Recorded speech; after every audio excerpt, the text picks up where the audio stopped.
మత్తయి సువార్త. మత్తయి యేసుక్రీస్తు ప్రభువుని ఒక రాజుగా ప్రొజెక్ట్ చేశాడు.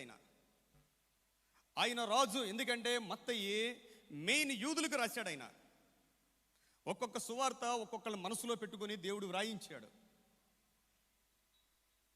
యేసుక్రీస్తు ప్రభు యొక్క ఆ యొక్క జనన విధానాన్ని మనం చూస్తే అంతా రాజుల వంశమే కనపడతా ఉంటుంది.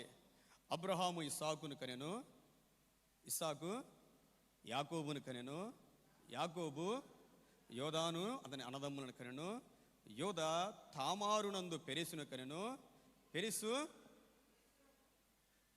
ఎస్రోనుని కనెను, ఎస్రోను ఆరామును కనెను, ఆరాము అమ్మీనాదామును కనెను, అమ్మీనాదాబు నయస్సోనుని కనెను, నయస్సోను సల్మాను కనెను, సల్మాను అక్కడ ఆగిపోవాలి మనం. సల్మాను ఎవరి యందు చూశారు అందరూ? రాహబ్ అంటే తెలుసు కదా మీకు. అసలు వంశావళిలో స్త్రీల గురించి ప్రస్తావించడమే అరుదు. యూదులు ఎక్కడ కూడా స్త్రీల ప్రస్తావన చేయరు. కానీ రాహాబు గురించి వ్రాయబడింది. ఎందుకు వ్రాయబడింది? ఆ తర్వాత సల్మాను రాహాబునందు బోయజును కనెను, బోయజు మళ్ళా రూతు. రూతు ఎవరు? ఒక అన్యురాలండి. బోయజు రూతునందు ఎవరిని కనెను?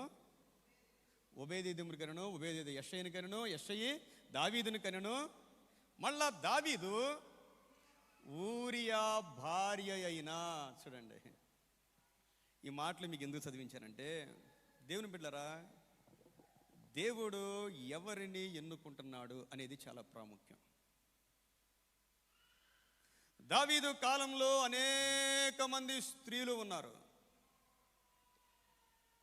యోధా వంశంలో అనేక మంది స్త్రీలు ఉన్నారు. కానీ వారి వంశంలో యేసు ప్రభు జన్మించలేదు. దేవుడు ఎవరిని ఎన్నుకున్నాడు, ఎందుకు ఎన్నుకున్నాడు, ఒకసారి మనం ఆ విషయాలు చాలా వాటి మీద ధ్యానం ఉంచాలండి. దేవుడు వారిని ఎన్నుకుంటే వాస్తవానికి బత్షెబా లాంటి వారు మన మధ్య ఉంటే మనం మాట్లాడడం కూడా తెలుసండి. దేవుడు ఎన్నుకున్న చాలా మంది